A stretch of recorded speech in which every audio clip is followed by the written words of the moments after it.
I've been asked to repeat the question. So was it, did the schools or the hospitals take the initiative to move children if they couldn't easily reach the parents, or the parents were in a situation where they weren't capable maybe of answering that question? I have found many instances of that, and found that a principal might sign the consent form, or a superintendent in Indian Affairs might sign that. In other instances, the consent is simply an X on the parent line, where the parent or guardian is supposed to sign. And I know from other histories, like Métis script, anyone can place an X, and I'm not fully confident that those X's were placed by parents or guardians. So, and in other correspondence, healthcare professionals suggest that it's too difficult to contact the Indigenous parents, and so they simply will do away with that step in order to look after the child, and they do whatever they want. There was a question earlier about how many hospitals existed and what the different treatment was for Indigenous versus non-Indigenous. Maureen, can you speak to that? Yeah, so the Indian hospital system, there were no hospitals east of the Ottawa River. For a time, there was a hospital in the immigration shed in Quebec City that took in Inuit patients coming down the east coast. But for the most part, it was as Mary Jane mentioned, a kind of a Western phenomenon. There were 22 Indian hospitals in Canada at the height of the system, of one form or another. Some were, large institutions like Charles Camsell with more than 500 beds. Others were, much more modest. Many of them were in repurposed buildings, most in redundant military facilities that were, of course, hot in summer, cold in winter. What was the other part of the question? About Indigenous and non-Indigenous treatment for TB. The differences often between Indigenous people, their treatment for tuberculosis, and non-Indigenous people was that as effective antimicrobials or antibiotics, chemotherapy for tuberculosis became the norm in the non-Indigenous community. Most people were treated as outpatients, so they would take their medications at home. This, of course, freed up beds in these large public sanatoriums in each province. And so there was a certain incentive to institutionalize Indigenous people because the beds were available. The business managers of these sanatoria were desperate for patients. The federal government was desperate to institutionalize Indigenous people. And so Indigenous people were kept for the 2 years of their pill taking in institutions, whereas non-Indigenous people would very likely be treated at home. Surgery, chest surgery in particular, was maintained on Indigenous patients for much longer than it ever was for non-Indigenous patients. The fear was in the medical community was that Indigenous people would return to what they called their inadequate homes in their communities, and their TB would be reactivated. So they felt confident in opening up chests, removing ribs, removing parts of lungs, because they had effective antibiotics. The patient would likely live through the surgery and then could be released home. So there was a focus on chest surgery and institutionalization for Indigenous patients. That wasn't the case for non-Indigenous patients. I'll answer. Were there any local Arctic initiatives? There's a glaring contrast between Alaska and our Canadian North. In Alaska, they had community health aides who did the work, and Canada was very reticent to give up its sort of hierarchical control within the medical system to let people help themselves and train local people. There was a tiny bit of that here in Canada, but minimal compared to other places like Alaska. So the question was how the pieces made at the Camsell Hospital ended up at the Museum of Anthropology in Vancouver. So there's two different people who donated items to the Museum of Anthropology. And one was a nurse at the Camsell Hospital. So nurses and doctors often had objects that were gifted to them by patients or that they purchased from patients.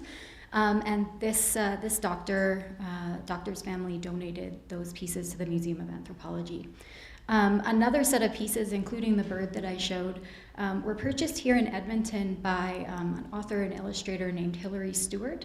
She's well known for her work on Northwest Coast peoples. She's written many books, and she had many beautiful soapstone carvings in her personal collection, some of which were from the Camsell Hospital that she purchased here when she visited, and some of which she purchased from other places. And so one very interesting thing about these pieces is how they circulate, who buys them, where they bought them, and how they end up in museums as a way to think about the links between different kinds of institutions. So that's how those pieces ended up there. So Minnie asks, were we able to save all of the art and crafts that the patients made? And so in the case of the Camsell Hospital, there were many objects that were collected over the years by staff there and kept at the hospital. And when the hospital was transferred from the federal government to the provincial government, they needed to find out what to do with this art and craft. And so those objects, those pieces, were given to the Royal Alberta Museum. And so there are many pieces there. However, there are many more pieces that people would have at home, that they purchased at that time from the hospital, or as I say again, nurses and doctors who would have received objects as gifts, art and craft as gifts. And I'm interested in learning more about that too, all of the pieces out there in the world and how people received those and where they are today. So the one man that I talked about who made over 600 pieces, I think, because there was a numbering system in place for carvings like that, and I only know where maybe less than 10 of them are. So it's an open question. Thank you. So it seems that at the Camsell anyway, for a time, and I'm still trying to understand how exactly this worked, but there was a numbering system in place. So when someone made a craft, so let's say I made one, my first craft would be SK1, and then SK2, and then SK3, and so on and so forth. And this was all kept track of because there was supposed to be, the patients were supposed to get some money back for the sale of their art and craft. And so there's a ledger book where one of the handicrafts instructors was keeping track of crafts taken in, so carved bird, JT, whatever the number was, and then maybe that person got $5 or some cigarettes or some film for a camera or some other supplies, and so that would be minused out of the price. But I've only seen one book like that, and there's more to learn about how that kind of record keeping was kept in track, and you know who made what and how many things they made. So there's no master list, unfortunately. Yes. It's being asked if students who were transferred to various institutions